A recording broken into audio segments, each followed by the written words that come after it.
ఇప్పుడు మీరు ఎక్కడి నుంచి వస్తున్నారు? మాలపేట నుంచి. మాలపేట. ఈ డ్రెస్ లోనే వెళ్ళారా? ఈయనకి ఎవరైనా ఓటేస్తారా? ఇదే లెక్క బాబు. మాలపేటకు వెళ్ళినప్పుడు గోచెట్టుకుని డప్పు కొట్టుకుంటూ వెళ్ళాలి. బ్రాహ్మణ వీధికి వెళ్ళేటప్పుడు జంజం వేసుకుని బొట్టు పెట్టుకుని వెళ్ళాలి. కరెక్ట్ కదరా. కోమటి వీధికి వెళ్ళినప్పుడు తామర మార్కుతో వెళ్ళాలి. ముస్లిం వీధికి వెళ్ళినప్పుడు టోపీ పెట్టుకుని ఖురాన్ చదవాలి. క్రిస్టియన్ వీధికి వెళ్ళినప్పుడు టై కట్టుకుని బైబిల్ చదవాలి. మీ జెండాకి 2 రంగులుంటే మీకు 1000 రంగులుండాలి. ఏం పాయింట్ చెప్పినావయ్యా? నీలాంటి వాడు కార్యకర్తగా ఉండకూడదు. నేను సెక్రటరీని చేసేస్తున్నాను పో. అచ్చి సెక్రటరీనా? ఈ సెక్రటరీ స్వీపర్ పోస్ట్ అంత నారేంజ్ కాదు.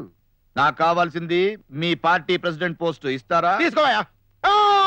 ఈ జన్మకు మాత్రం ఆ పోస్ట్ నాకు వదిలే. నా తర్వాత నా పార్టీ వారసుడి కింద నిన్ను డిక్లేర్ చేసి సెంట్రల్ తోసేస్తాను. ఇదేం వంకాయ వ్యాపారమా? నేను నీ వారసున్నా? నీ అల్మీసం పెంచుకోవాలా? నేనెవరో తెలుసా?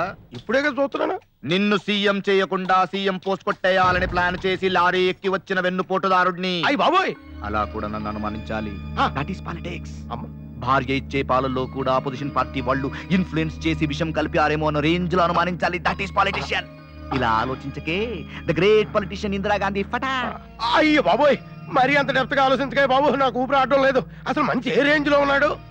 నువ్వు సామాన్యుడు కాదయ్యా బాబు, నేనే సామాన్యుడిని. నువ్వే నా కొండకాండ.